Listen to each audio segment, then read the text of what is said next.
Bonjour, je me présente Adel Benach, consultant Sage. Je vais vous présenter dans Sage sans Cloud Gestion commerciale la gestion des services. Donc pour cela, nous avons des fonctionnalités gestion service qui vont vous permettre de suivre des codes affaires. Donc un code affaires, ça peut être un salon, un événement, ça peut être un chantier que vous allez suivre et qui va centraliser tous les achats et toutes les ventes sur ce même projet. Si je prends par exemple ce chantier-là, je vais pouvoir l'identifier, mettre des critères de date par rapport à ce projet, par rapport à ce chantier, des objectifs chiffrés en termes de vente et achat, et suivre, interroger tous les documents qui ont été tracés sur ce code affaires. Donc ça va me permettre de voir rapidement la rentabilité de cette affaire, de ce contrat, de ce chantier.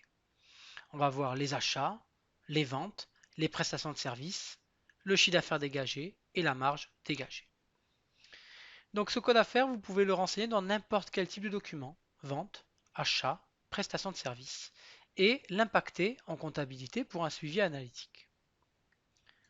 Vous suivrez ainsi toutes vos affaires en cours, acceptées, perdues. On aura des statuts par rapport à la vie de l'affaire.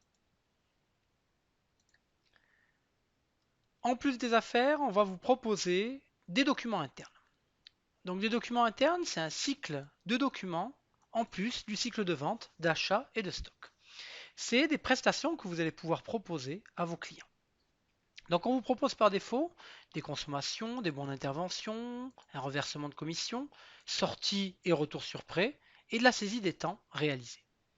Mais ces 6 documents, vous pouvez les personnaliser, les renommer et les adapter à votre organisation et à votre service. Si vous faites du SAV, si vous faites du prêt, vous allez renommer ces documents par rapport à vos besoins. Donc pour saisir un document, on va sélectionner par exemple une intervention d'un technicien. On va sélectionner le client sur lequel on fait l'intervention, le code affaires qu'on a vu tout à l'heure, ben là par exemple chantier pour suivre la rentabilité de cette affaire avec toutes les interventions qu'on a faites sur une année, la date des champs libres, et on va saisir dans le corps du document les différents articles qu'on va réaliser. Donc là j'aurai accès à un catalogue de prestations qui s'adaptera bien évidemment à votre activité. Donc là une formation par exemple, 3 jours. On pourra définir la durée, la valorisation de chacune de ces prestations. Imprimer.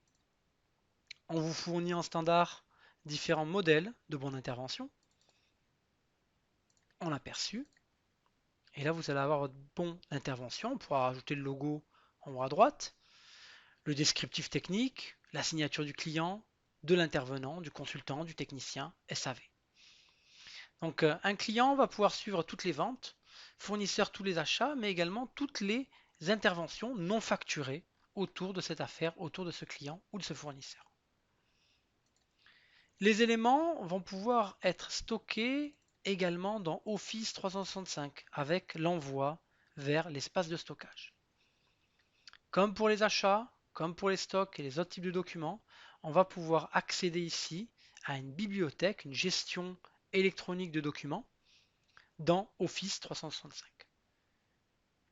Mon document PDF est classé et archivé et vous voyez en haut toute l'arborescence qui a été créée en automatique dans SharePoint.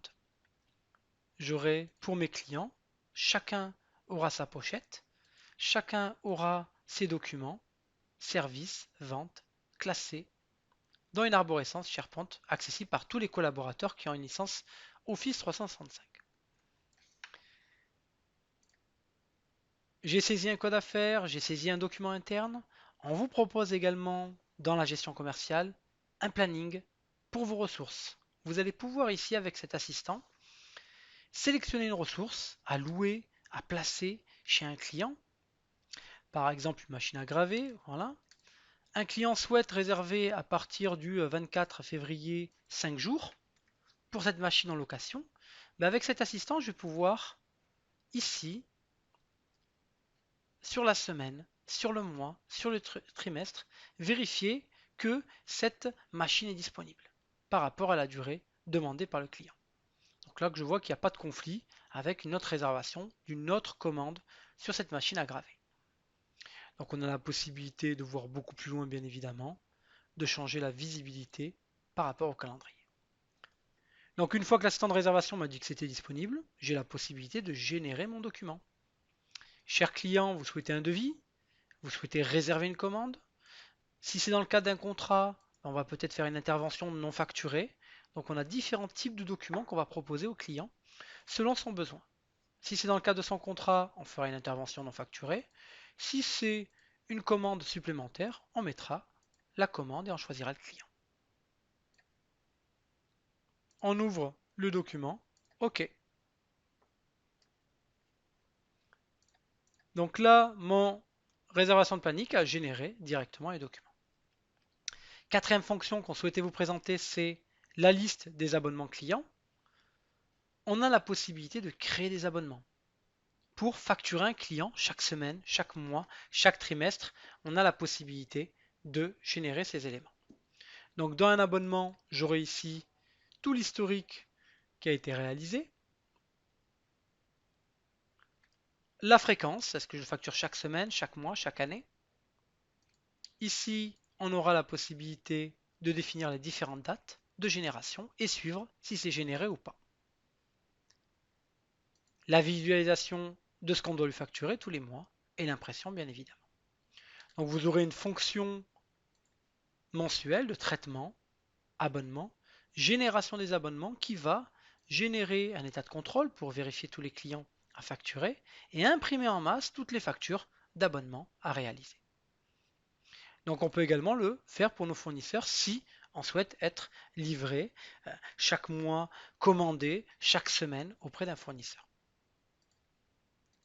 Donc je vous ai présenté les grandes fonctionnalités de la gestion des services, les codes à faire pour suivre la marge dégagée, les documents internes pour avoir un cycle de documents spécifiques aux prestations de services, un planning pour réserver et planifier les ressources, et les abonnements si je souhaite proposer des abonnements à mes clients.